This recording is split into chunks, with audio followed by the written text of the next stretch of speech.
What is going on, everyone? I'm Don't Give a Bit over at My Xbox and Me, where we give you all the relevant news in the Xbox world. And this is this week's dashboard. Now, normally this is not the way we do a roundup of Xbox video game news, but since this week is an absolute hectic week for myself, I decided to try and do things a little bit different. So I'm going to throw 5 minutes on the clock and let's see how much information we can squeeze out in that amount of time.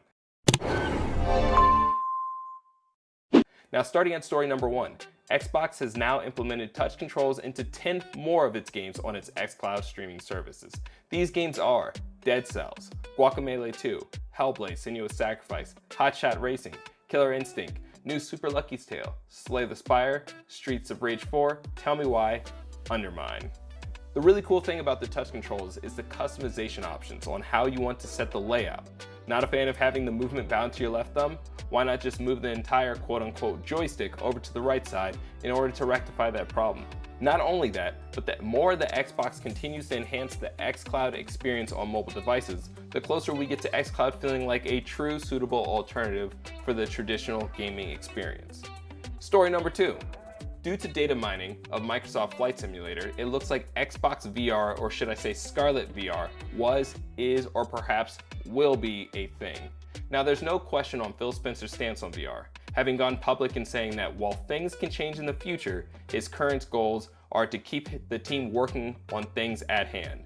And since VR is not as simple as plugging in a headset, it may be revisited at a later date, assuming interest in VR continues to grow. With that being said, the reality is that the code snippet of Scarlet VR was more than likely a remnant of internal testing and not so much foreshadowing of Xbox VR implementation.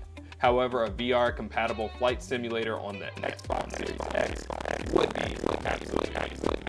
Story number 3.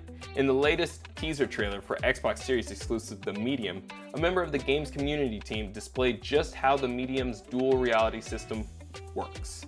Now, utilizing the Xbox top-of-the-line hardware, 2 instances of the game are rendered at the same time, one displaying the spiritual world and the other displaying the normal realm.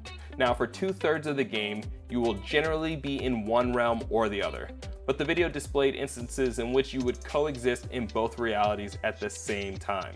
Interacting with one reality would then affect the other reality.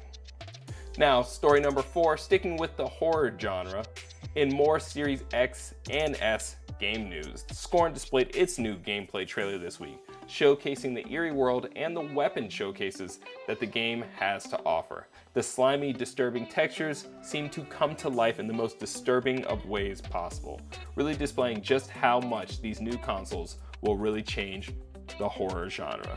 Story number 5, Xbox media enthusiasts rejoice. It has now been confirmed that your Xbox One media remote will indeed work on the Xbox Series S and X, all because the IR sensor has been embedded inside the bind button on the front side of the console.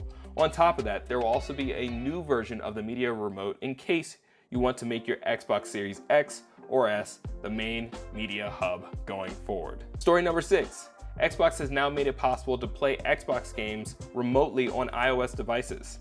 Now, just like its Android counterpart, owners of iOS devices are now capable of playing the current library of Xbox games on their devices. The only caveat being the Xbox 360 games as well as legacy Xbox games are not currently compatible.